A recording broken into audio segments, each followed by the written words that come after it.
Hello and welcome to Cruise 5. Our guest today is a retired Professor of Experimental Pathology at the University of Malawi College of Medicine and also Founder President of Umodzi Party. Professor John Chisi, welcome to Cruise 5. Thank you very much for having me. I've been looking forward to this day, so I'm very excited already. Great. Yeah. Where do you come from? I was born in Rompi district, a place called Borero. That's where I went to my primary school. But in the later years of my life, when I was in UK, my parents migrated back to their original home, which is in Mperembe in Mzimba, a place called Tunduwike. Okay. So at this particular point in time, when you want to know Professor Chisi, his village home is likely to be Tunduwike because that's where my parents are buried. But I actually reside in Blantyre now. So okay. Almost all my property and where I live day to day is in Blantyre. So let's go back to Bolero. How long did you stay in Bolero before you left and then later returned to Tunduwike? No, I never lived in Tunduwike, but Bolero is where I was born. So up to the age of 13, 14, I went to St. Patrick's Seminary. That's in Rompi. Okay. That's where I was chosen by the Catholic Church through my, at that time, parish, which was St. Patrick's Parish. Now it's called St. Denis Parish in Rompi, to start secondary school in the seminary. So my Form 1 to Form 4, I did at St. Patrick's Seminary. Okay. And so in other words, from about 1980 until today, I've really not lived in the village setting because I used to go to, from October 1980, I started Form 1, and 1984, I went to Chancellor College, where I did a course of Bachelor of Science. Okay. But I did not finish it there. In my second year, when I was about to go to third year, I got a scholarship through the British Council because the medical school project had started. Okay. And so I was one of the 5 people from my class, BSc of 1980, 84. We went to St. Andrews University, this in Scotland, in Britain. Ah. So there, from 1986, I started my first year again, which took me to 1990. How were these people selected, the 5 of you? The thing was very interesting because at that time, the medical school project had started and there was a need for doctors to be trained in the final year in Malawi. Okay. But at the same time, there was also a need to create human resource for the medical school. So in other words, teachers, if you go to the College of Medicine, you're going to find out that my colleagues are now the people who are teaching together with me as a teacher. So the idea was to create human resource for the College of Medicine, but also to actually have the final year students graduate there so that they avoided brain drain. That was their thinking. So for us, in our year, I think it was based on grades, because we don't know what happened, but what was happened that we were on morning basket, our names were called, then went to personal management and training in a long way. We had interviews, the next thing on aeroplanes, so that's what we knew. But morning basket on NBC radio? They called, our names were called on morning basket. They announced on radio? The following candidates are required for interviews at personal management and training in Lilongwe on such a day. So we came from our village, went to Lilongwe, sat for interviews, then they gave us the medical forms, and they basically told us that. And the next thing you're flying to the UK? Yeah, we were flying to the UK. The thing was interesting because we didn't go direct to the UK. Actually, we went first to Nairobi, Kenya. Okay. And we were put in a hotel called the New Star. That time it was New Standing Hotel, now it's Standing Hotel. And some of us had never seen a buffet. You know, we had never seen a buffet. Coming from Bolero? Yes. You go there and there's a buffet? Yes, and this is it. We've never been in an aeroplane. We've only seen an aeroplane in the sky. So we go to the aeroplane for the first time. Then we go to a 5-star hotel in Kenya. We sleep in this beautiful place, and everything is there. And we've never seen it before. And I still remember my colleague, now late Lester Bandawe, Dr. Bandawe, and I, because of the alphabetical Bandawe Chisi, you know, so we are very close in terms of, you know, proximity of the alphabet. So we're in one room, and my colleague spent all the time watching Tom and Jerry. You know, we had never seen Tom and Jerry. So as old as he was, how did it go at the buffet? I'm sure you're like confused. I was confused. You know, the appetite left because I did not know what to choose. So I went I went for my usual rice and some chicken. And that was it. I was scared of things like spaghetti. You know, they look like worms. Yeah, they're like, what are these? What are these? Never seen it before. Oh my goodness. But you know, the respect yeah. which we had from the waiters, and it was amazing. Yeah. I've never seen it. But anyway, the next plane then was from Nairobi to Amsterdam. Yes. We used Kerem. Okay. And they put us in business class. Wow. So we were all in these big seats. Wow. And when we were crossing the equator, they gave us these presents, you know, crossing the equator. And the seats were big. And we didn't know that planes have good classes. Yes. So as far as this is the plane. This is where everybody sits. So you didn't know that you're there were only 4 people. There were only 2 people. Oh. Just big seats and 2 people only. We didn't know that behind there were people who were crammed in economy. We didn't know. And so we flew into Amsterdam. This was even more exciting because Amsterdam then became interesting. Yes. Now we started seeing Nairobi was fine in terms that you could distribute it to black people, you know, the vicinity. But here in Amsterdam it was all white people, and everything was very big and everything was very complicated. Mind you, we had just left Malawi for the first time. Oh my goodness. And Never the first traveled. place you go to is the UK, passing through Amsterdam. Yes, and then London. Unbelievable. From Amsterdam went to London. So we were actually at Victoria Station. So in Heathrow, then we were transported to Victoria because they were supposed to meet British Council officials. Okay. Were supposed to give us whatever we required. You know, British Council had to give us you know, orientation on what's expected of us and things like those. And then we had another plane to Edinburgh. So you can imagine how many planes. My goodness. Everything was amazing. Oh my goodness, you must have had your mind blown, absolutely. It was a dream actually, because it actually daunted some of us when we started going to the classroom. Yes. That we're actually there for business. Yes. We thought it was all fun. You're like, oh, when is the next flight? When are we flying again? When are we having another buffet? Back to Bolero. Yes. How many of you were born in your family? There are actually 8 of us in total. Okay. And unfortunately, we lost one. My brother passed on last year. Oh, sorry to hear that. But there were 4 boys and 4 girls in my family. Okay. And and you were the firstborn? Ah. Yeah, firstborn arrived because my mother used to tell me that there was a firstborn who had died before I was born. Okay. So, but in sort of people arrive, it's actually me who was the firstborn. So your parents still alive? No, both of them passed on. Okay. So my 2 parents passed on, and then my brother. So tell me the circumstances which you grew in Bolero. What were your parents doing when you were a young boy?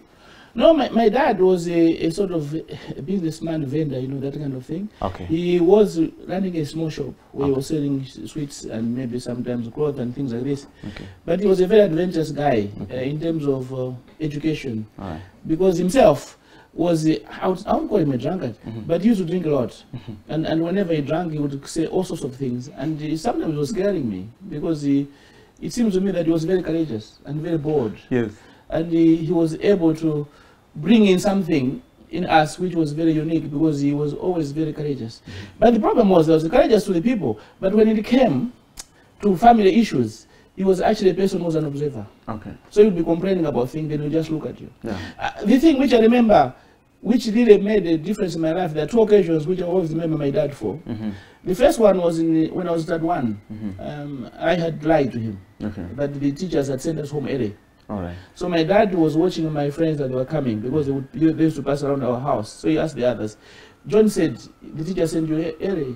And the other person said, no, actually John did not come to school. He actually was not there. Oh. The teacher never sent us early. So when my dad called me, he says, you told me that they sent you early to school. I just kept quiet. So he took a whip and he said, I'm going to beat you now. I'll only stop if you pee in your trousers. That was a serious issue. You know, I had no pee. And the guy took a whip and started peeing. I mean, he started whipping me. And the people were not coming. And he said, I will not stop. He held my hand and said, I will beat you until you pee. So you were trying very hard to pee. He was trying to humiliate me now. So I peed. As soon as I peed, the guy stopped. And that never. And from that day onwards, I never lied. And I never missed a class. So that was one. The other occasion, there was Chibuku. Okay, he had actually a bit of chibuku which he was selling a little bit there. Yeah. So I took the whole packet of chibuku. I must have had 5, 6. I took the whole packet. I took the whole packet, opened it up, and drank it very quickly because I was afraid that I would be caught. Oh my goodness! Had you drunk before? No, no. This was the first time. I was excited. They were drinking chibuku. I didn't understand what it was, so I was curious. Yeah. So I put it in my mouth, drank the stuff, And then I started throwing up. Oh my goodness. And then I started throwing up. Oh my and goodness. The guy saw me throwing up. And he asked me a question. You have read the lesson. He never said anything. He never touched me. That was the end of the story. I mean, those 2 occasions, if I can tell you, they molded my personality. He was a wise man. Very. He actually molded my personality to the point that now you are talking of Professor Chisi. Yes. And I think those 2. You see, when I was reading that book, I was hiding from him. The consequences thereof were open to everybody. And he just told me, now you know. So this now means that as soon as I started growing up, I could not do things behind, thinking that nobody knows, because they come out anyway. The results and I think that is what made me get where I got. And he used also to tell me, anyway, he used to say things like, okay, I've seen you've got a potential, you're a very clever boy, that's a gift. You use it, it's up to you. If you don't use it, it's not me who's going to drive a car, it's not me who's going to be in a good house, it's up to you. But whatever you do, don't expect me to participate in what you do. And he never bothered about my homework. He never bothered about anything. He said, this is your life. Your life. It's up to you to decide. Yeah, you decide, but I'm not going to push you. You decide yourself. When you went to Chancellor College to study science, this was obviously the first time that somebody from your family had gone to the university, was it? Yeah, not only from my family, I think even from that place. You know, maybe Chancellor College, because there was one guy, Kenneth Gondwe, who is now at Polytechnic, who was the first one at that particular point to go to Polytechnic. But still, it must have been a big thing. I didn't know. You see, you have to understand this. My life was St. Patrick's Seminary, Kachibiri. So that there was University of Malawi, or there was Bachelor of Science, or Bachelor of Commerce, whatever bachelor's you didn't even know. Nobody had taught us at St. Patrick's. What we were talking about was always Kachibiri. Now the problem came in that I wanted to become a white father. Okay. That's what I wanted. But the day of choosing, I could not choose. I got scared. I got cold feet. So the father... You got scared at the prospect of becoming a Catholic father. Yes. And also the white father issue. I think if it was Kachebe, maybe I would have done it. But life has got a very strange way of molding people. I did not want to become a white father because the white fathers at that particular point were telling me that I would go to London, I would go to Kenya, I would go to... So I did not want to leave Malawi. Because for me, my life was here. I didn't understand anything else. So the time I was choosing, I couldn't put my a signature. Yes. So the father said, fine. What do you do? I said, I want to go to the village, stay there for a year, before I can make a decision. He said, no, you can't do this, because opportunities come once, and you have to choose. So we sat, and we agreed that I should become a doctor with this guy. I said, no, father, then I can be a doctor. He says, okay, but if you want to be a doctor, then you have to apply for school for health sciences, because there's no medical school in Malawi. So we wrote a letter to School for Sciences. We got a response which said, no, this will advertise and you cannot apply beforehand. So we said, okay, fine. In that case, let us choose some courses in university. So we went through with him in his office, where we put diploma, public health at Polytechnic as first choice. Yes. And then Bachelor of Science second choice. And those were the 2 choices I put. We just alternated them to make it 5. Now, when the selection came, the government put me at Chancellor College, not at Polytechnic, which was my first choice of diploma. And when you're going to Chancellor College, you had never heard of Chancellor College before. No. You had never been to Zomba before. No. It must have been a voyage of discovery for you. It was also a sad moment for my life because we were given rooms, but the people were drinking everywhere, and they were bringing prostitutes from the chikandas and places, which to me was praying for them. For me it was seen everywhere. And my performance in the first term, first year Chancellor College was dismal. I mean, I got 30s and 40s. Because I just knew I was in the wrong place. Because I spent most of my time now praying for everything. Because St. Patrick's for 4 years, I taught me about... You were praying? For them. Because you were praying for them? Yeah, because I thought all these young people... Like literally falling on your knees and praying for them? I would go for mass in the morning, and every time I would be in the chapel. I was actually at Chancellor College, but my life was at Kachebiri. You wanted to change the school or the people or what? Or you were just praying for mercy for these people? I was praying for myself, for people to show them the way. That's what I was thinking. Okay. But my performance in that sense was going down. You spent too much time praying for other people? Because they were drinking, they were humanizing. To me, it was wrong. Because that's what I had been taught. Yeah. And I didn't want to participate. So you are thrown at the middle of this kind of society. So I would actually, on Saturday, I would literally get a rosary and walk the whole way to the air wing. I'm air wing from there. Yes. And pray the rosary the whole way, praying for everybody. With your rosary? Yes. Walking all the way to the air wing and back? I had been trained in the seminary on how to do retreats and how to pray. You should have just become a Catholic priest then. This is the problem. I will tell you the story, it's not finished.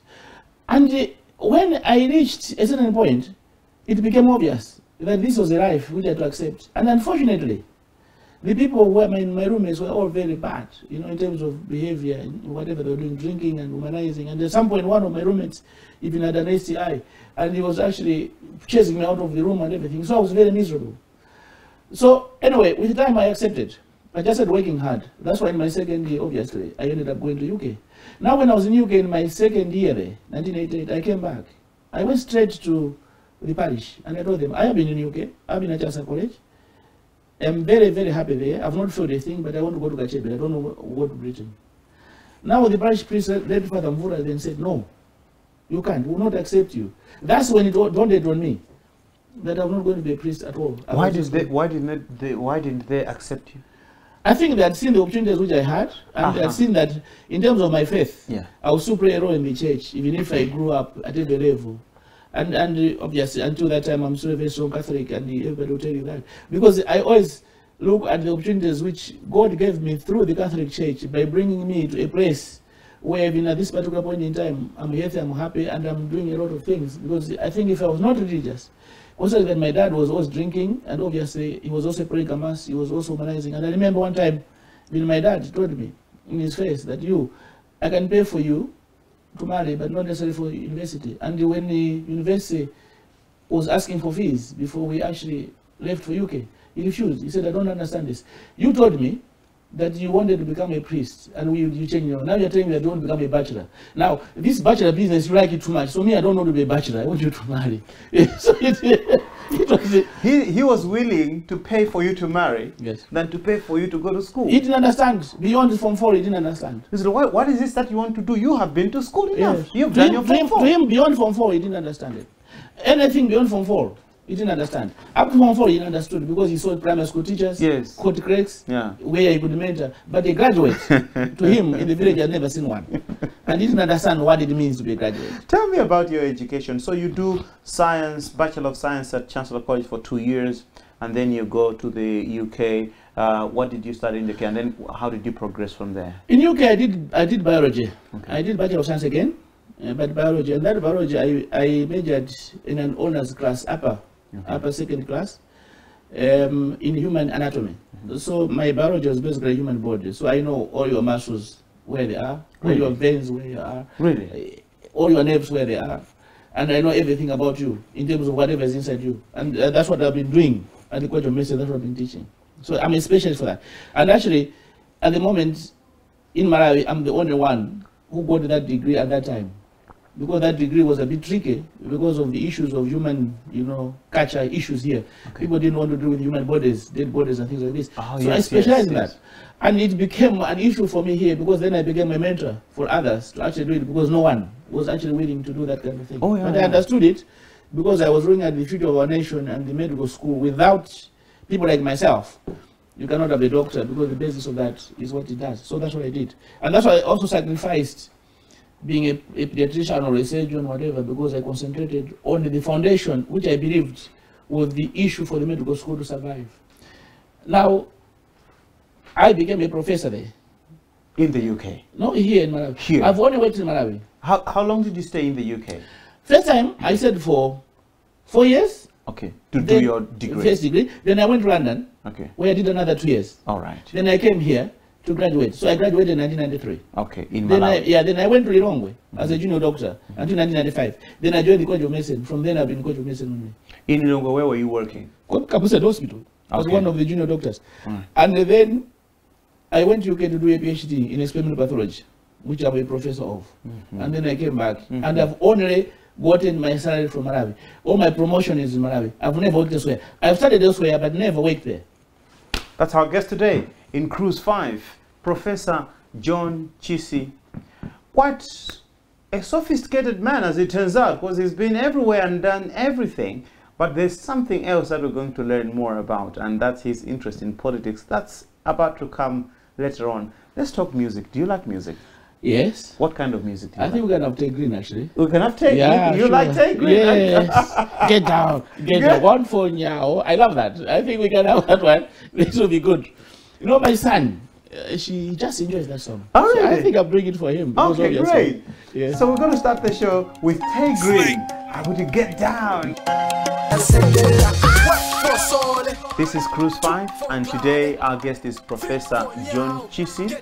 He is a founder president of Umodzi Party, but also a retired professor of experimental pathology at the University of Malawi College of Medicine. And as he's just been telling us, he went to study in the UK, came back and went back to the UK and came back, and says he's never worked anywhere else apart from Malawi. But apparently in Europe you found something more than just studies. You know, it's true. It's not only me, actually, all of us. You know, you're teenagers. I mean, I know I was not a teenager. I went to UK when I was 21. Yes. Yeah, so with my friends. Yeah. And they were in university from first year. Yeah. In my third year, there was this German girl who had come to do her plant biology. And she was curious. You know, the problem with that was me, I didn't even have these things. You know, I was still thinking priesthood in my head. You were still obsessed with being a priest. Very much obsessed. And you never imagined yourself marrying and living as a married man. No, it was not something which was a priority to me. But this girl comes up, we are late, both of us, going for supper. And we were on a pool table. And she asked a question, who are you? So I said, oh, I'm John Chisi. Where are you coming from? That's what the question she asked. I said, I'm from Malawi. Where that? I said, Africa. Oh, I've never been to Africa, but I've been to Asia. So that's how friendship started. Okay. From then onwards, she became a very good friend. And whenever we had balls, you know, we were going for these whole balls and whatever it is, she was always there. And we would go to the union for a drink, and then we would... That's why I learned something very interesting. We are friends. We're not lovers. And we have to understand this. There's a very big difference in our friends. Yeah? We go for a drink, she pays for her drink. And I pay for mine. And I want to pay. She said, no, I'm going to pay. You know? And which was unusual to you, coming from Malawi, because when you take someone, or when you go out with a lady, you, as a guy, are the one who pays every bill. Yes. So we go for dinner. On some of the days, like on Saturday evening or Sunday evening, we don't have cafeteria in the evening because people have to take their days off. So we have to go out to eat. So you go there, everybody pays for their own food. Yes. Now here's a girl who's always with me, chatting with him, and she was paying for herself. Me, I'm saying, now, what is this? But then I started understanding that the culture is different, and the understanding is different. So I was very curious to learn a bit more and understand what it is. So I created a lot more friends around her. Okay. And then because of my Catholic faith also, in Canmo, which was a Catholic society, which we had at St. John's Parish in St. Andrews, made me always attend Canmo meetings, Canmo debates, but also we go out for retreats. So my life, even though I was in Europe, was not different from any university life, and I was not a person who was inside on the room all the time. So I was quite free. I was quite happy. But I learned a lot from that experience. And the issue of marriage only came after we had finished studies. So I was here for 1 year, and she had also finished there. Then after that we decided we got married. So we went to Britain, got married, and we came here to work. So she has actually worked here in her life. First of all, she was the founder of SOS Students Village in Milongwe. Ah, really? That was her first job. Ah, really? And thereafter, she went for GTZ, because she's a German national. And thereafter, we actually stayed there, and then we came to College of Medicine. Okay. Then went back. So when we went to, for me, I was training, she went for Sykes, which was working there, but also she did her master's. So she has a master's in sustainable development, which she got with distinction. But even that, she actually came back here just to support and to make life easier.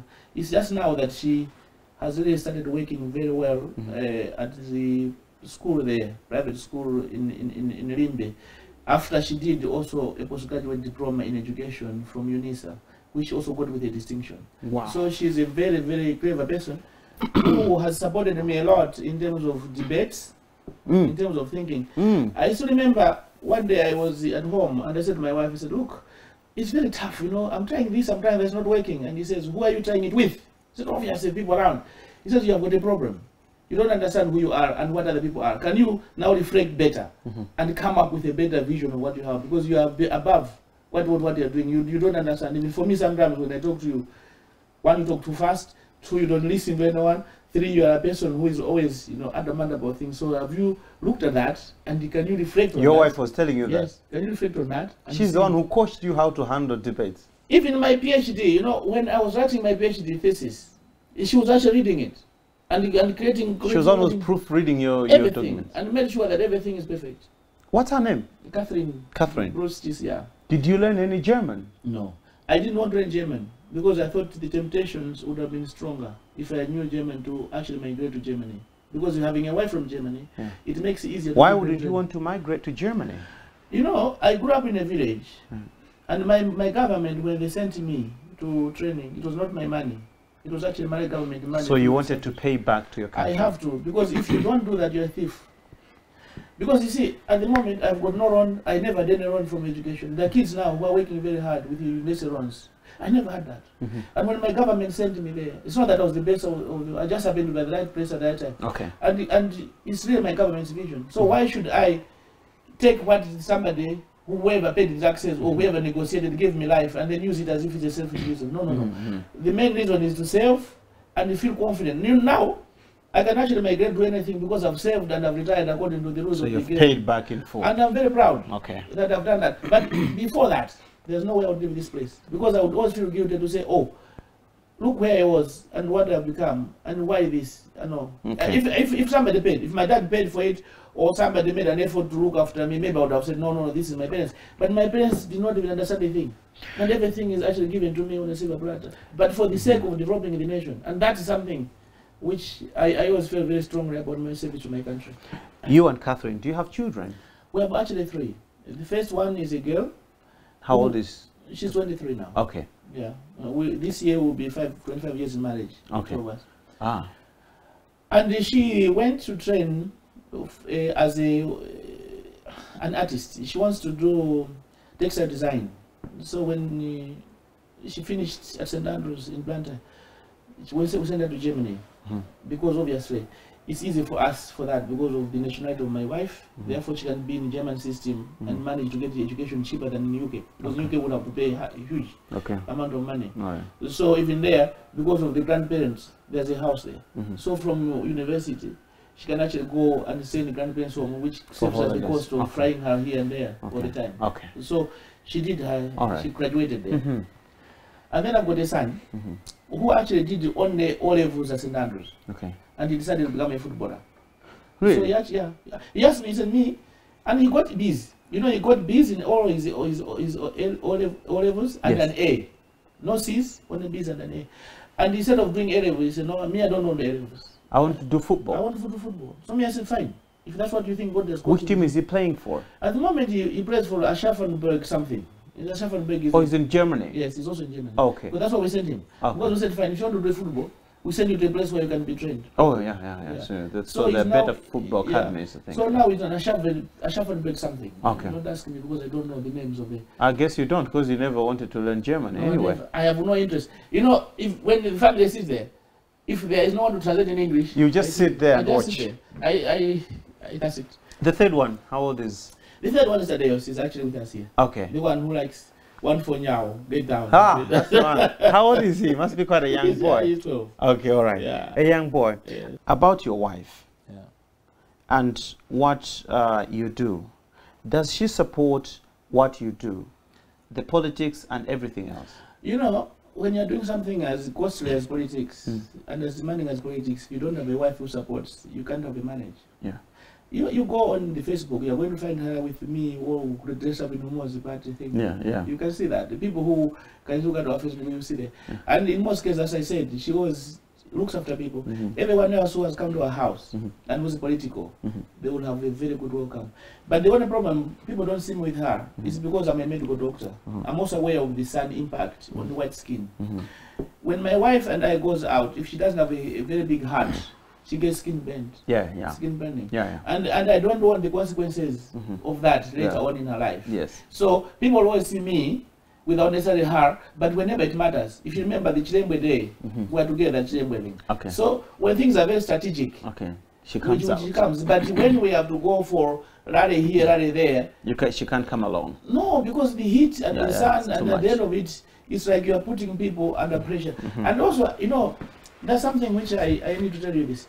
You know, some people have married white people, but they've made them carry pails of their head, they've taken them to the village, they've made them. I think that's humiliating. Because you think that's humiliating? If you are a person of my caliber, you don't have to have your wife to prove a point because you always have workers. Even in your home, you have workers. So you wouldn't let Catherine carry pails of buckets of water? Why should she do it when actually at the moment she has got help? Or even if we go to the village, why should she do it when we can pay somebody to do it? Because that's what our life is. If we didn't have that capacity and live the life. I thought that's a way of showing that she embraces your culture. Yes, but even in our culture, if a woman is married to a person like me, who's a Malawian, will not do that. You see, it is an issue of understanding.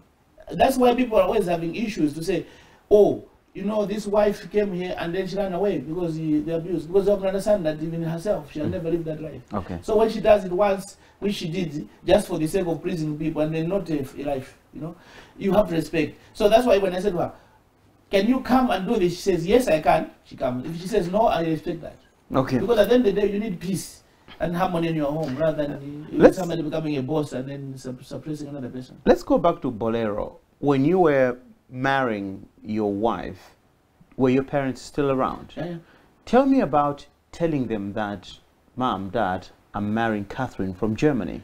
How did they take it? You know, my parents at that time, the fact that I had gone to Britain, yeah, what they were seeing now, they were seeing a totally different person who was actually changed. Okay. And at the end of the day, obviously, they would have loved me to marry Malawian in a way, traditionally. But they also understood the challenges which I would face in terms of my own thinking and planning at that particular point. Because you see, here's a person I've stayed for 4 years, together, known her. If I'd actually left her, married a Malawian woman, having not known them because of the pressure of work, because, you know, we married when we started working. So the pressure of work would have made me marry. But the chances of having courtships, learning, understanding, and caring, would not have none. Don't forget, this is a guy who wanted to become a priest. Yes. So I was shy.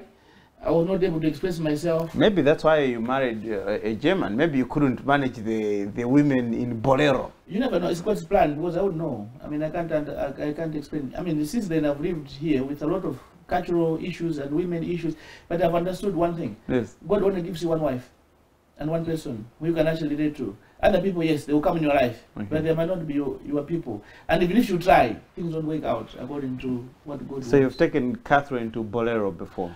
She stayed there in the village. She did before we got married, she came. Okay. And my parents saw her in the village. All right. Yeah, it was fine, but there were a lot of issues. She couldn't understand how people were living and all those poverty things. And even her parents came. I remember taking them to Nika National Park from the village. They didn't understand. But I think her mother was actually always crying when she knew that we were going to get married, because she was so worried about her daughter. And at that particular point, she had heard a lot about HIV and AIDS in Africa, and she thought her daughter was going to die very quickly. and my wife used to tell me that, my parents are really not thinking that I'm making that decision. So I said, fine. You and I are going to live together. We need to support each other and see how best we can do. Catherine's parents were terrified that their daughter is going to sub-Saharan Africa, which is well known for high prevalence rates of HIV and AIDS. Yeah.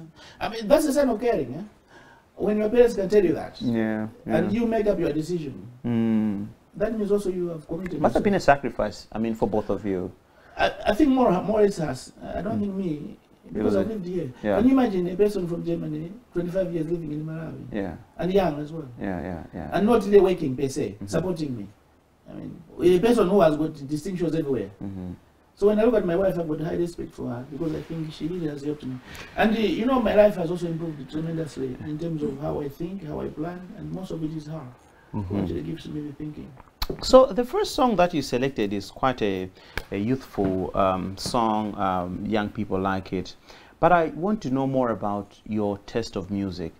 When you are, say, home, relaxing, or the music that you grew up listening to. Yes. I don't know what kind of music you were exposed to. No, it was Billy Ocean, Cindy Lauper, all these sort of people. And at that time, Madonna was also the hits of the 80s and the 70s. You know, we got our radio, our cassettes, you know. Yes. In Britain, you know, we went. So we right there, we went all buy these cassettes, and you know, those days you had these cassettes. Yeah. And we'd have them in a room, and then we'd put in the Billy Ocean. And then you start listening to Billy Ocean. Yes, it was very good. Did you go out clubbing in the UK? Oh yeah, we did. I mean, in London was even worse. I mean, African Centre. I think most of our money went to African Centre in Covent Garden. And every Friday, you know, every Friday we come from the medical school. Because I used to live in Clapham Common, and then Finsbury Park. You know, Finsbury Park, yes. People who know London. Yes, yes. And sometimes I didn't want to go home because it was just a boring place. Yeah. So I would actually come with colleagues, go to the nightclub, just there, and then go to another Malawian's home. Yeah. So we had all our colleagues. So some of them would live in Finchley. Malawians living in London. Yeah, so we go to Finchley. We're a group of us. Yes. So we go to Finchley, and then we sleep there. Then the following morning, we just do our own shopping, and then you go to your home maybe late. Yeah. Yeah. So having a small Malawian time, kind of. We are all together because you see, government of Malawi was choosing 20 people every year for that period. So, that's quite a large number. Yeah. So we used to know each other very well. Great. Yeah. What's our next song going to be? Billy Ocean. Billy Ocean. Wow, powerful. Yeah. How about we do Get Out of My Dream? That would be nice. Yeah? I would enjoy that. All right. So Billy Ocean. You know, there was a car there, you know, which under the cartoon. Yes. And yes. Get out of my dream. Talking about your career as a medical doctor, you have worked as a medical doctor before. Yeah. Actually working on people. Yes. Tell me more about that. You know, my first experience of medicine per se was actually before I qualified. You know, when we were in UK, we came back for holidays. And at that time, I was at Rumpi. Well, that's was my home, Borero Rumpi. Yeah. So I did attachment there, which was not official per se, but the government of Malawi was quite happy to give me an allowance for that. Okay. So you're just volunteering your services. Yeah, sure. Like, I'm on holiday, let me just do it. But at that time, I not done clinicals. I was just doing sciences. All right. But anyway, I went to this hospital. Then there was medical, clinical officers, medical assistants there, and they were doing operations. And I remember we delivered the baby. I fainted. You know, I fainted in the theater. It was terrible. So after that, I decided I was not going to do anything in the theater. I was going to be in the lab. Well, you were terrified at the sight of that. No, when the baby came, the smell of the hospital gases, you know, these other things and stuff. I just you just passed out. And once I passed out, I didn't go to the theater again. But obviously, I was a useless guy there because I was doing nothing. I was just observing. But then I went in the lab. So that was where I enjoyed it, because now I started becoming very useful because I'll take bloods and look at malaria parasites and make decisions. So I was basically in Rumpi. At that time, it was nice because I would see changes which were happening to people because we found this malaria, we found this hookworm, and then the guys would get treated. Then I would go in the ward and see the ward rounds and where things were happening. So that excited me.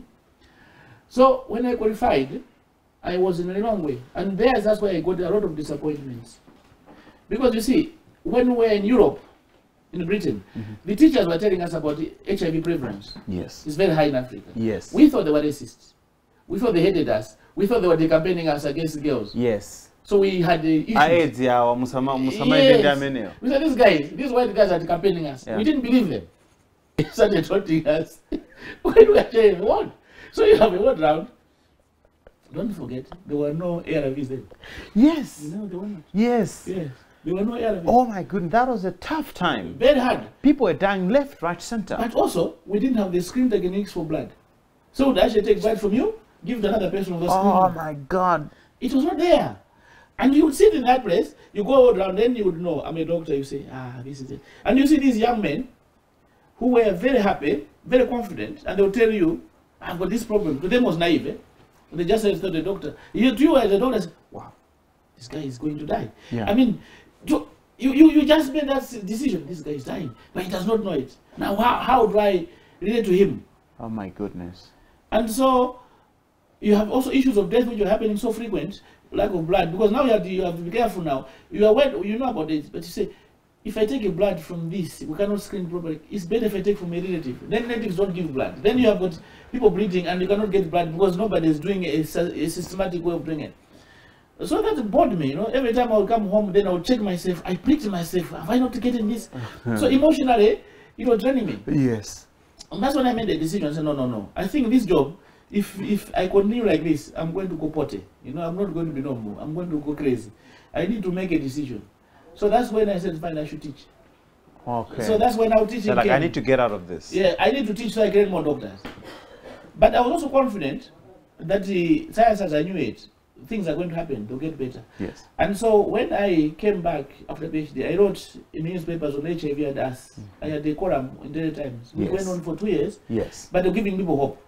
We said, don't worry, this is going to get better. But these are the things which happen. So that gave me confidence as well. And then I started getting now involved, more or less in medical treatment, because I created a private clinic, which I made sure that would take care of things which I myself were worried about that people not take care of. So the first ARVs to be given in Malawi were actually from my clinic as well. Because Are you kidding me? I used to import them from India. Really? Yes. So the Joab Your clinic? Yes, Limbe Diagnostic Center. Where was it? Limbe Diagnostic Center is still there. In Limbe. Wow. Yeah. So even when the National Health Commission was being formed, I was actually instrumental because I used to write on, look guys, this is going to happen. So, and then even in Planta here, Carlsberg and all these other companies used to ask me to create the HIV policy or to teach the people what to do. So that made me very satisfied because now at least I'm not just seeing. I remember I used to import very expensive medicine. Now they are very common here. Kefatraxons at that time.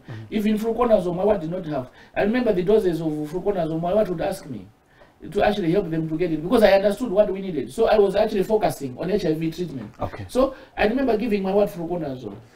I remember giving my wife medicines which were significant for treatment of HIV and AIDS. And they would get them from me because I just decided I was going to do something about this thing. What fascinates me is I can't understand how you ended up in medicine and you had this kind of phobia for, you know, everything medical. You seem to be in a field that you never wanted to be in. I told you I wanted to be a priest first, eh? Don't forget. You wanted to be a priest. Remember that? And it was after priesthood was not easy that I became a doctor. And these things are on the far ends of the divide. I mean, a priest and a doctor, I guess. No, they're not actually. They're actually the same. Yeah, but I mean, you're seeing dead people and treating people and blood and things like that. What do priests do? They give sacraments. Hey, what's that is, yeah. No, you see, a priest, if you look at a priest himself, his job is to change your life, to make you better in what you are. If you're with fears, your worries, or whatever it is. If you go to church, what do they tell you? God loves you, love another. The doctor does the same thing. You will live, you'll be okay, we'll treat you. Yeah, it's all part of the human sociological development. And religion, per se, is basically a system which makes you perform at your highest level with other people around you. So that's why love becomes an issue. Now, when you go through medicine, you basically are getting rid of the issues which happen to make your body unwell. So if you get rid of those, then your physical issues, your emotional issues, those are dealt with by religious people.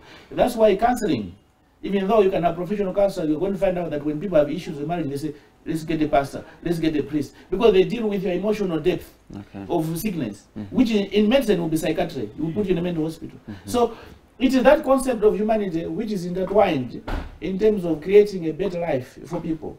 And whether you go to a priest or you go to a doctor, the outcome is the same. You are going to be saved or relieved from a problem which you have.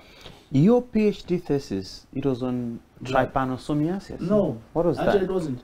It was actually on blood. On blood? Yes. I looked at a molecule which makes the blood not overproduce itself. You know, you produce blood every day, but you never get too much of it. You get the right amount. If you get too much, you get a disease called leukemia or whatever. So there's a molecule which stops that.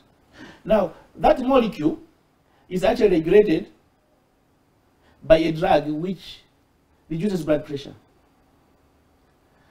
So me, I was looking at a drug which reduces blood pressure. Why that drug, if you give it too much, it causes anemia. In other words, it stops blood production. Yes, yes. So I was relating to those things. And the understanding of what we are doing was look at the mother of blood production, and these are called stem cells. Okay? When you are born, you have got your father's side of a seed and your mother's side of a seed.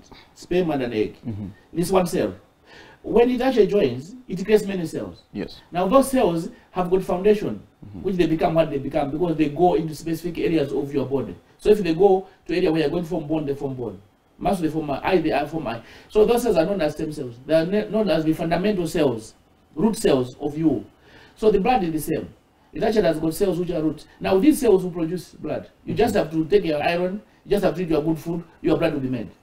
But if there's a derangement, in terms of the control systems, you can have no blood. That's called anemia. Or you can have too much blood, which is called leukemia. Now, I was looking at that balance. Now, sleeping sickness was a disease which causes anemia. But nobody knew how. Until we came in to say, no, the principle of anemia of sleeping sickness is because the parasite, trypanosome, produces molecules which regulate the division of stem cells. So this is what we have been doing. So I wrote a proposal to Wellcome Trust when I was in UK to say, look, I want to look at trypanosomiasis as a disease which causes anemia, but it works at stem cell level. That was the argument. I got funded for that. Now, I produced a PhD here, Janissa Messiah, Dr. Messiah, using that work, and she got a PhD through the same mechanism, which proved that indeed when you get sleeping sickness, this molecule I'm saying works together with another molecule, both of which are actually centered on creating a balance of your blood. So they will actually not add, but they will reduce each other. So when you have got trips, this molecule, which normally is in your body, would actually go down because the parasites will increase the other molecule. If they put them together, you end up with bone marrow failure. But you still don't get bone marrow failure. What you do is when you treat trips, blood comes back because this molecule goes down. So we have actually proved that. And it's actually the theory I came up with at that time, even though I never saw a patient with sleeping sickness, neither did I know. But from the PhD I did in Britain and linking things up, I became a professor now from the same. Ah. Yeah. And in 2006, you received the Young Scientist Award of Third World Academy in Science. Yes, yeah, because of the same. So I was actually at that time the second one in Malawi. Ambari was the first one, and I was the second. Because I'd come up with an innovative way of looking at things which nobody would put together. So now there have been more young people who have gotten those science awards. But at that time, it was actually me and Ambari who had actually done that. You know, what you have to understand is this. When you're trained in abstract thinking, you can link things. Okay. When you start linking things, they make sense, the outcome is seen. The same way, a person who created a car to start with, engine, he didn't understand, he understood the compression things, but he just put things together and created an engine.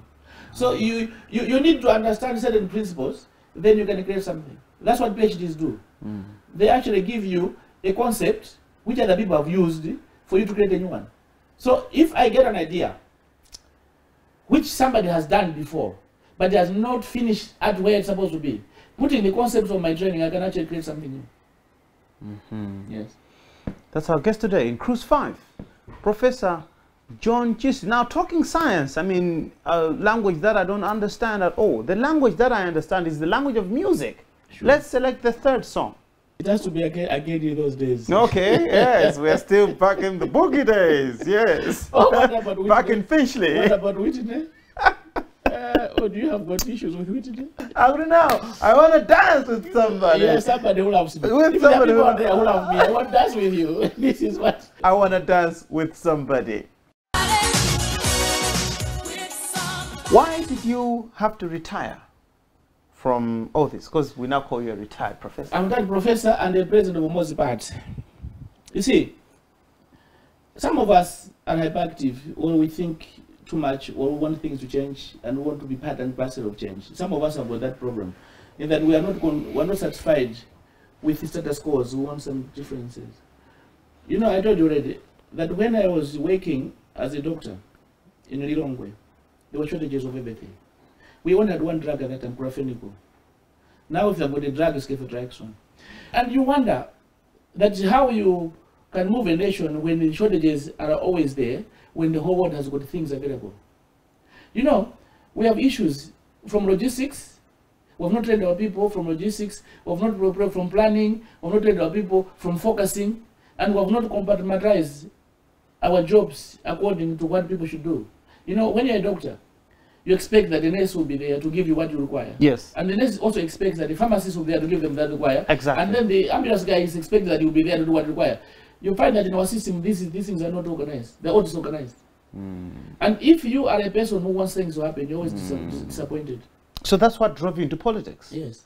You didn't grow up in a political family? Or maybe you don't have any relation that is... No. But what I discovered was the complaints which we're having are the same. It's actually organizational problems Malawi is lacking. People are in places where they are not clear what they should do and they are not willing to make decisions at the right time so that other people who work with them can actually be happy. We now call you the founder president of Umodzi Party. How did the party start? It started from the same idea to say, look, I am at the College of Medicine. We have problems. For example, this side, someone decided to remove cafeterias. Decision was made, not knowing that we come from poor villages, poor families, and we need the support of other people. Say, no, we'll give you the money and buy your own food. The problem they're having is that people who are actually bringing food are profiteering, not giving that good of food. Now you have got a problem. Yes. Now, I sit with the students who are hungry. And I know it's not their fault. It's someone has made the wrong decision. Then when they go to the classrooms, everything is not functioning. The reagents are not there, the equipment is not there, and when you are teaching people, when you know what to do, but the issue of support is not there, it's very frustrating. Being dean, the first Malawian dean of medicine, very clear on what I wanted and how to make it, but the bottlenecks which you find, people don't want to listen or appreciate that together we can do something. They want individuals, and they're looking for individual capital and individual gain, which makes it very difficult. So I said, fine, Malawi is lacking Umodzi. If we're united, and we know what we do, I think we can do something. Then the name Umodzi started coming in. Did it have to take you joining politics to get that done? Today, you are going to hear that there are no jobs. People are covering of jobs. The guys have been there all the time. What are you hearing? You are hearing actually the concepts which are the same. Corruption, lack of this, lack of that, and it's perpetuated. And now we have to start training each other and talking in a positive manner so that we can actually create the change which we want. Now, Malawi is fragmented in terms of tribalism. I think everybody knows this. We say, no, we should not be fragmented. Let's create Umodzi first. Because if we do not create Umodzi, fragmentation will actually arise. Now, why are we fragmented? You find that the reason why we're fragmented is because of our culture.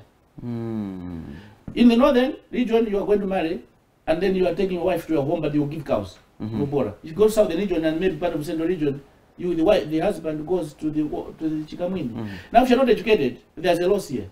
If a kid wants to marry somebody from another region and they're not educated, the parents will not accept, because there's a loss either way.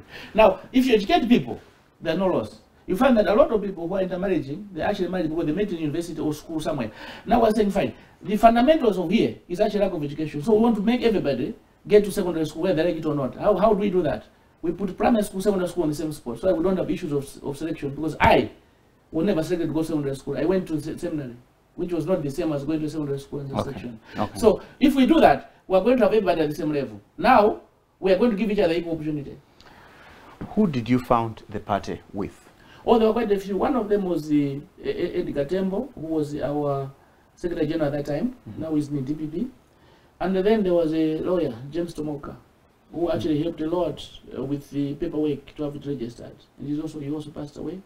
And then obviously the group which was coming from other parties like they normally do, you know, there are lots of young people who came, and there was a group of people. Because in most cases, not that they have a vision, but they come because they realize there's money, somebody is getting a part of the money. So when they come to start a party, they think they will eat. And when they're not eating, they will disappear. So this was what happened actually. They come to convention in 2014. All the boys disappeared. And I happened to be, me and Edgar having called all the delegates all over Malawi. And I still remember that time, going to Lunzu to pay, instead of having the logistics, drivers have all disappeared. You know, it was quite tough. They disappeared on you. Yeah. They just disappeared like that. There was no money. They were what they were expecting to be given allowance. Well, you needed to have money in the first place. I mean, how do you just call people? Yeah, but you have got money, which is what you call function. But you cannot give money for allowance for people to look after themselves. You know, the amount of computers I had and the cameras I had. How many? They all took, maybe in the range of 10. They took them? They disappeared with them. You know, they say, okay, give us a camera, we'll take pictures. You know, that time it was not like mobile now. Yes, it's different. Yeah. We give them a camera, they just take it. Okay, we need a computer for us to write this thing, they just take it. They give it to their children. That's what happens. You know, it's a very rotten system in politics in Malawi. And it's a system which makes you as a leader of a system to say, fine, we're very far, but we'll get there. But then what has startled me is that your Secretary General left your party and joined DPP. Yeah. That's a huge loss to the party. It depends on the vision he had. You know, that's what I'm saying. A lot of people... The Secretary General... He left and joined. Now we've got another Secretary General, by the way. Yes, you do have a Secretary General now? No, but that one left as soon as 2014. Who is your Secretary General now? It's called Mr. Innocent Mpaya. Mr. Mpaya? He comes from Machinga, yes. Who is your campaign director? My campaign director is Mr. Bamusi. Actually, he lives in Bayani there. Okay. Yes. Mr. Bamusi, who lives in Bayani. Yes. Because I was told there was a time, I don't know how things are now, where you were the president, the Secretary General, the campaign director of your party. That was just campaign for politics, no? Somebody had written there. But you have got, now I've got regional governors. In the north, Mr. Monefumbo is in Kalonga, regional governor for the party. In the south, Mr. Bingwani, he lives in Saru, in Lilongwe. In some Nikoto, is actually in the eastern region, is in Baraka. and here in Banda we've got Mr. Usi. So these guys have got their own systems on the ground. Now, we have rallies all over the place. This coming Saturday, we'll be in Mangochi, and Mr. Nikota as well. So this is serious. This party issue is serious. We are not a small. We are not a briefcase, and we are not small. We're big. I think you're a briefcase party. No, we are not. I think you're a briefcase party. It depends on how you define it, but just wait. Just see what is happening. How many members do you have? Oh, ask any party if they've got members. They've got people who come to the party. But when the things go wrong, they all by okay, let me put it this way. Yeah. Would you command the same audience as MCP or DPP or UDF does when you do a rally? Let's put it that way. It depends on how you define it. Have you ever done that before? Check on our Have you ever done? Let me hear from you before I go check wherever I have to. Let me hear from you. We get a lot of people. I don't know how you define this, but we do get. See, there's a difference between our colleagues and us, which you have to appreciate. What's the difference? They advertise a lot before they come. We don't. And you? We don't. We Why? just tell our. You see, the problem which we're actually facing is not the people you advertise who come to the rally who vote for you. If you look at the grouping, which Atubere had in 2014, and the votes he got, they don't add up. So if you advertise, you get people who are curious.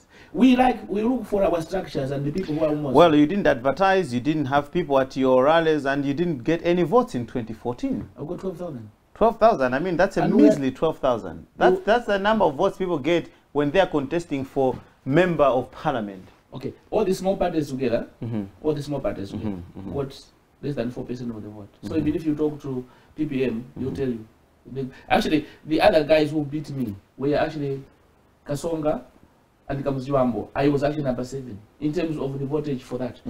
We only had 4 MPs, the whole Malawi. So in other words, we had not reached a lot of people because they stopped me. Remember, they said I cannot stand because of the public servant. So that delayed in terms of creating structures as well as getting people to vote. And all the people who had convinced to be part of us, they decided to leave because they thought I was not going to stand, and even if I said I was not going to win. So we had to go to court to make sure that they reverse that. And by the time they gave us a chance, it was actually late. So 4 MPs are all Malawi, being number 7 out of 12, and having a small party, which I don't deny, because from August 2013 to 2014 May, unless you want a miracle to happen, there's a limit to how much you can do. Professor Chisi, there are political parties that somehow appear when it's time for elections. Then they make noise, then they make rallies, then they give party cloth and all these things. After the election, they go into oblivion, only to resurface when the next election is due. And your party is one of them. Then I've not been living in Malawi for the past 3-4 years. Umodzi Party has taken part in the development of this nation. It has supported the government. Wherever it has actually talked about issues which are pertinent to Malawians, and we have never stopped. And if you have been living in Malawi, what I'm saying, you know the truth. We decided as a party at that particular point that despite us not having gotten any seat or being anywhere, but we should participate. So if there was a first leader who said the DPP government has won election, it was me. And after that, when we had issues of talking about the government doing without donors, it was me who said, no, it's not possible that we cannot do without donors. And I was talking about it. When the land bill came, it was also me talking about the land bill. When May's issues were there, it was also me talking about it. So these things I've been talking as a party leader. I think your party is a briefcase party. Obviously, I don't think I can deny that. I think if I deny that, then I'm being wrong. Because obviously it depends on the perception of what people have there. Because we have got a big party syndrome in Malawi, which I cannot say I'm the same as UDF or DPP. These parties have been in government before. And they have carried followers because of the way they've been. Do you wish to be a party as big, as popular, as well known as those parties that you mentioned? Obviously we do. That's why we're advocating. You know, advocacy is the only way where people can know you. You cannot go to a village somewhere and sit quiet and people expect to know. The parties which are big, they were advocating as governments. So UDF was advocating as government. DPP is advocating as government, which means every district, every area, every DC, every official government is with them. So that the advocacy is better than advocacy of us. But we have to advocate as we're doing now. What you're telling me is that for the past 4 years, your party has been aggressively moving things on the ground. And advocating, yes. So you've got a fully functioning National Governing Council. Sure. I mean, you just wait. Have you been having meetings as an NGC? NEC meetings we've had. We have actually NEC meeting. January we had one. And I think 2 months ago we had one. We're going to have another one next. And these NEC meetings are basically planning meetings. And they always happen at our party headquarters, which is in Blantyre. Okay. And we have put these things on our Umodzi Party forum or elsewhere people have picked. So we are actually very, very, very aggressive. When you were contesting as presidential candidate in 2014, people were surprised because you didn't even try to contest as a member of parliament in your constituency. Yes. And people were saying, how can he expect to be president of the country when he can't even secure a seat in his constituency? Oh no, you see, this is the issue. I'm not naive, okay? You're not naive? I'm not naive. I understood that for me to go to a constituency where people have already been working for the past year and he joined there, I would actually put all the effort for the constituency, but the party will not be known. This explains why Pancha Fuko, which Davis Kasonga won as an MP, the party dissolved. You see, you have to understand the issues of how Malawians think in terms of politics. You're either going to be an MP, Nessa, okay, he was an MP in Baraka, but that was it. Or you want to build a national party. Now, if you build a national party to start with, you make yourself visible, the whole of the country, which we did. And the resources which we had made us that to do that. Now, I'm serving as an MP in my brother city Southwest. Southeast, because I know now that people know me, and I also know that I've got structures of the party all over Malawi, which means even if I concentrate on the constituency, the regional governor for the north, who I did not have that time, regional governor for the center, who I did not know of that, they will also be making meetings. And then the Secretary General of the Empire, who was actually an MP of UDF before, and also was part of a deputy chairman of the Agriculture Committee in Parliament, who knows a bit more now that he has come, will be able to move forward. You see, you have to build. You cannot plant a tree or a seed and expect to give fruit. If you have to water it, you have to weed it, you have to nourish it. That's what I've been doing. So hopefully now we have created a tree whose fruits I'm sure we're going to see. That's Professor John Chisi, our guest today in Cruise 5. Your fourth song. Do you have Cyndi Lauper? Cyndi Lauper. Yeah. Cyndi Lauper. Yes. Amazing artist. Yes. I love Cyndi Lauper. Time after time. Yes. Time after time we get to meet interesting people in Cruise 5. And today our guest is Professor John Chisi. Let's listen to some Cyndi Lauper. Welcome back to Cruise 5. And today we're talking to Professor John Chisi, founder president of Umodzi Party. And he's just been telling us more about his political interests and his desire to see Malawi transform. He actually was a presidential candidate in the 2014 elections and got 12,000 votes. Somewhere there. Somewhere around 12,000 votes. Yes. Did you actually believe that you're going to win that presidential election? Oh no, I did not. I did not believe that was going to win. How do you win when you have been stopped and people don't know you? How people do they vote? No, but then when you were joining the race, you joined the race to win. No, you don't understand this. You see, you go to Olympics as a Malawian. You are being trained to actually run. If you don't go to Olympics, you never know the skills of running. But there you need to work with people. You see, when we went, we had the chance of debate. When we had debates, we're now sitting with all the groups of other people who are already experienced politicians behind. We made friends. I met Arthur Peter Mterega, president, for the first time there. We greeted each other. We made friendships. And all comes to Vambos and all this, we met them. Had I not stood as a presidential candidate, maybe I would not have had the skills, or at least the understanding. So for you, it was just like a walk at the mall, just enjoying it and meeting people. I am still enjoying my politics, actually. Okay. Because it's something I really enjoy, and something I want Malawi to be transformed. But you need to be trained. So you didn't join the race to win. You just wanted the experience. Mentorship, yes. Okay. You cannot drive a vehicle unless you have actually been mentored to be driving. So how long is this mentorship going to take? 2019, are you joining the race for mentorship again? No, it's according to Malawians now. Because you see, when you are a student, people take you. Okay. You just listen and you learn. As a party, how are you planning? We are going to be the next government of Malawi. We are very sure about this one. And everybody who was listening there should know that we are not in this for a short haul. We're in this for a long haul. We'll do everything possible. We'll get to every corner of Malawi to make sure that we win. And winning we are going to. Because there's no party in Malawi which can beat our manifesto. Education for all, employment for all, and justice for all. Tell me who has got these three pillars which can make it. Well, they don't, because they're not achievable. If you say so. If you put a primary school and secondary school at the same point, it's not achievable. What is a school? It's just mad. You're telling me the villagers cannot build a block of Form 1. And the teachers who are teaching Sunday, do you think they cannot teach Form 1? You think the ones who are running government now don't know that? They have got issues because they don't have a network. They have actually shown us they're not capable. And you are capable. Obviously. If I became a professor, I've gone through the system. How many mentorships have I gone through? And I know exactly what I want. And I'm very clear that if Malawians work together with the chiefs, as I say, who have got a lot of people behind them, and if we can make a budget for blocks of schools, we say a block of school costs us 10 million, 20 million, whatever we do according to Parliament, and the budget for that. If we do not have shortfalls, we go to UNESCO and others to top it up because they understand what we're doing. There's no way we can fail. Some people believe that you have been supporting the Democratic Progressive Party. You've been speaking in defense of the Democratic Progressive Party, and they believe that you have been sent to destabilize the Malawi Congress Party, in the northern region especially. What do you say to those? They have no vision. If they had a vision, they would have understood that I'm actually trying to create a space within our own Umodzi Party where we can get the support of everyone.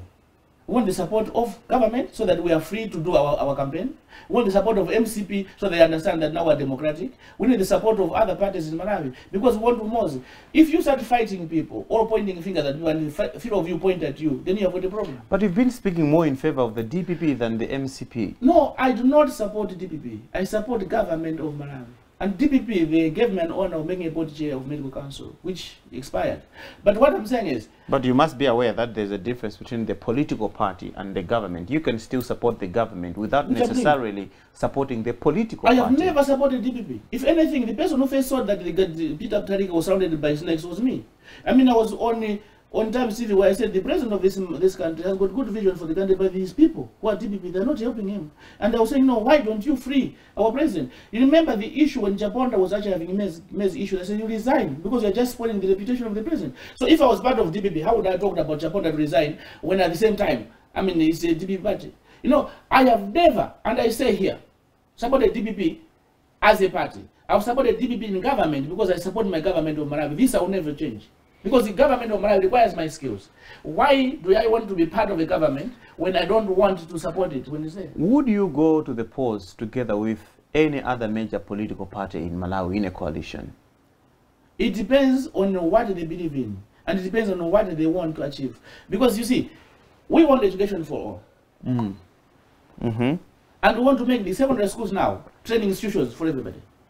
So we want everybody to get from 4 in the village, then go to what you call secondary school now and be trained for skills. We also want to get a means of industrialization so that we have got 3 industries per district. But at the same time, we want to do infrastructure development using the human capital and pay them using a budgetary system. But at the same time, we don't want corruption.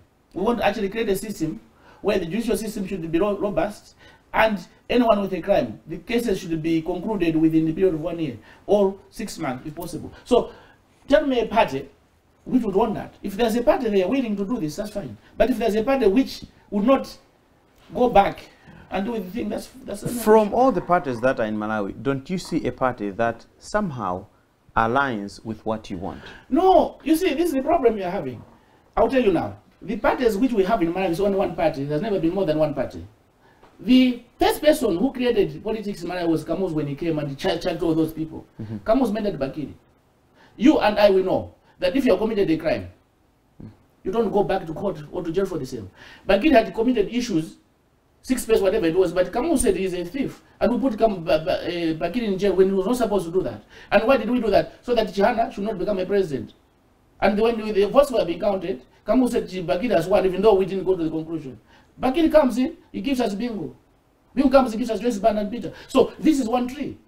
And you cannot tell me that this tree is different. So what we need to do is remove it. That's why I'm saying we come in with a different vision. Because they were having So you don't belong to this tree? I don't belong there. Why is it that we see you on MBC television defending the DPP all the time? No. You see me on television talking about national issues, which I believe strongly in, not defending DPP. What kind of national issues? You have seen that the other thing I talked about was PAC. Yes. PAC was actually wanting to demonstrate. And you didn't want them to demonstrate? I did not want to demonstrate because why? At the end of that thing, I did not believe in 50+1 myself. Because I still believe that we have got cadets on one side, we have got the youth leagues on one side, and we have got all these people who fight all the time. Now, if you happen to get 59%, I mean, or 49%, another one gets 30%, you go for election, 30% gets on top there, you will fight. Because the problem we're having here is that we don't understand what politics is. We're looking at controlling resources. We're not looking at national development. You don't support 50+1? Not of Malawi today. Unless we educate each other enough and we can be tolerant enough and we can... It's simple. It's saying let the president who rules be voted by the majority of the voters. Exactly. The process now. What is that process? Tell me the process. It's that simple. You vote. No, you don't find anybody who crosses the threshold of 50. You get the front runners, and then they vote again, and then you vote again, and you've got someone who gets more than 50% of the votes. MCP today, until today, is saying that their votes were stolen. Okay, they have been talking about that. Yes. Okay. Yeah. This is a cross the floor. The winner takes all. They have been complaining. I'll give you an example. There will be a period where the next vote will take place. There will be a campaign where the next vote will take place. There will be resources where the next vote will take place. If the person was 30, and the other one was 40, I'll just give an example. If the 30% person wins second time, the 40% will see the votes have been stolen. But also you have to understand another thing. The person who is in government can actually go and rob and buy. No, if the one who got 40% thinks that the votes have been stolen, then they've got a problem understanding the whole thing. That's what I'm saying. It's obvious that the other votes might have gone to the other candidate. Exactly. It's as simple as that. But you are a cadet. Now you are a cadet who, in the presence of Joyce Banda, in Mulanje, could actually kill a policeman and never get arrested. What I'm saying is our mindset. That's what I'm preventing. If you and I become mature politically, and we all believe that this country is paramount, not the resources which political parties control, then we can do what we want. And I know Malawi will do it, but I do not believe that Malawi is ready now until I don't get the threats which people are threatening. You have been talking about our party. You be careful. Now whatever. There are a lot of bitter people there because they are interested in resources, not in national development. Now we need to create a conducive environment where we can make people not look at resources but look at the nation better. A while ago, you made the headlines for claiming that Malawi is going through what it's going through now because of something that the first president of this country did, Dr. Hastings Kamuzu Banda. Yeah. What was that about? Mentorship. It was about mentorship. You know, people follow what the leaders do, and if the leader is doing the wrong things, we will do the wrong things. What wrong thing did Kamuzu do? You know, there's something which you have to understand in our society. That is actually marriage is paramount. And this explains why, for example, Peter Mutharika, as soon as he became a president, he got married immediately. You know, if you're going to build a nation, you have to put priorities which people can emulate. And one of them is marriage. If you marry, you're showing responsibility both to your home, but also you're creating relationships with other people who are on the other side of your marriage. Okay. If you don't do that, you're actually going to demean some of the principles which happen, and therefore people will look at their life, not in a broader way, but on a self-centered manner, which I think Kamuzu did because he created a lot of fear in our lives, but also he did not value what we value most in life, and that's marriage. And to me, that was sad, and that's why I wanted it to come out. I still can't see what you're talking about. Yeah, because you cannot understand. It's wrong that Kamuzu didn't marry, is that what you're saying? In terms of developing a nationhood, yes. Because you see, if Kamuzu what you're saying is a president must always be a married person? He has to be a role model for the society for it to function. And what you're saying is only a married person is the right role model for the society? It seems like it, because for society to grow, it needs to put values. And so someone who is single, someone who is not married or who has never married before, cannot present a good image? It will be difficult because what will happen is this. If you marry, you create relationships which can actually help you to move forward. So the side of your wife has got people there, relations, who will be part of you. If you don't have that, and yet you want to make decisions, you don't have people who can counterbalance or counter-check what you're doing. And therefore, this could explain why Kamuzu, for example, was very harsh. Because he didn't understand the implication of his behavior towards other people. That's why he would actually put people in jail without somebody saying, no, this is wrong. Because there was no one who would actually help him to actually go beyond in terms of relationships. So I'm saying at his age, chances are, we didn't know who his brothers were. We know whatever he was, but we didn't even know who went to school with him. So we didn't really have people who actually had mentored Kamuzu at that particular point. Had he married, there was a high chance that maybe some of the problems we're facing. The crime that Kamuzu committed was not marrying. And he committed many crimes because of that, yes. And we're paying because our president didn't marry. Yes, because we have mentored. And now fear, worry, concerns, they're actually engraved in us. And had he gotten married, there's a very high chance that we would not. Where did you get this notion that the whole country can be punished because its president didn't marry. Where are you getting this from? Don't forget that I'm coming from a religious background. I told you. So what does religion say? Religion doesn't necessarily force people or compel people to marry for them to lead. It depends on exactly how you understand the concept which are in the Bible in terms of leadership, which is secular. We're talking of secular leadership. We're not talking of spiritual leadership here. In spiritual leadership, there are principles which you deal with, which actually are in tandem with what happens within your own life. In secular leadership, there is a bigger picture because not everybody believes in your own faith.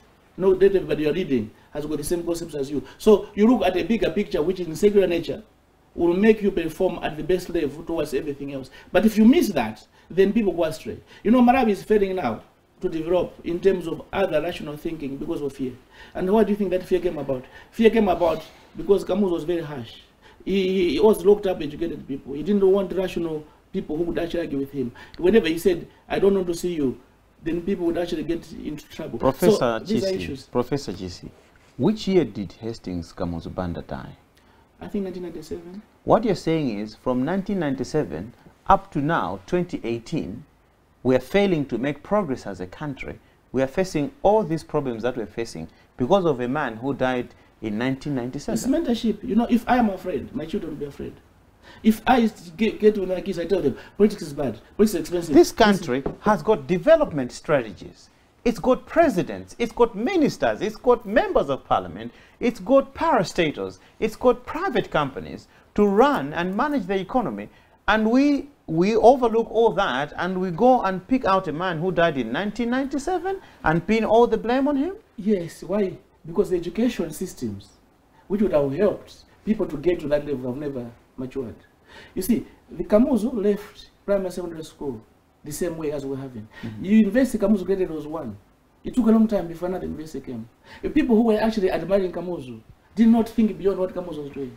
And most of us who are victims of that are actually now in leadership position. And because we looked at the leadership of Kamuzu through Bakiri, whatever it is, we have not managed to move forward. You have to understand this.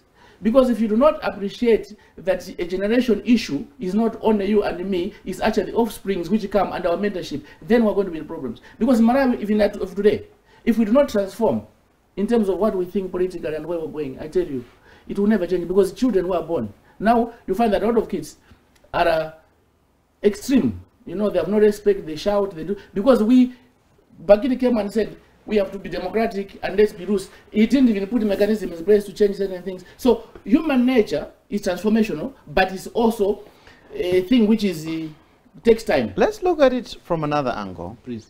Since Kamuzu died, we have had presidents who were married. First Bakiri Muluzi, and then Bingu wa Mutharika, and then Joyce Banda, and then Peter Mutharika. All these presidents have been married.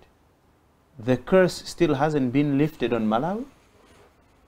You have to appreciate that them as leaders, the way they got married. I'll just give an example.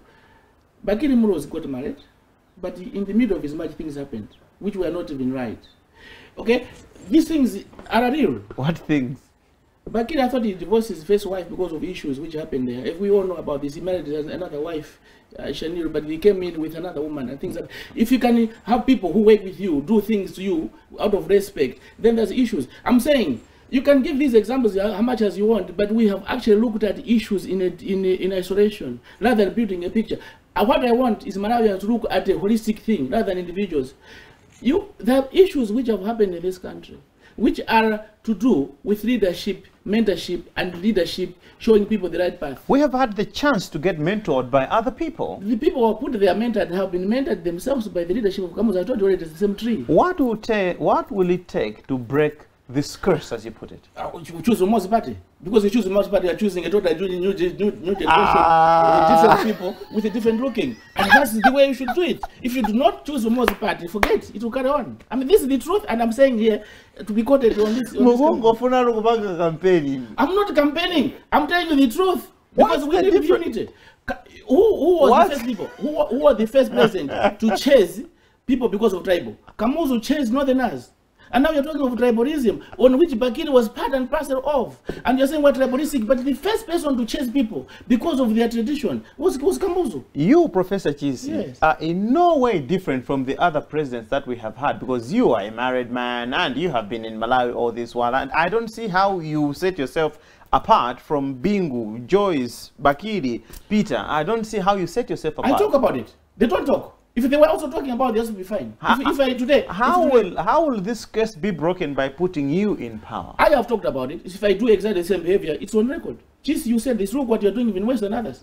So, you know, I am being putting things on record so that as the monitoring and evaluation to make sure that Malawi does not go astray. That's what I've been doing here. If you go through all your archives, you're going to see that I've said a lot of things, some of which people who are in politics will be very scared, because I'm not giving myself any room of creating a mistake.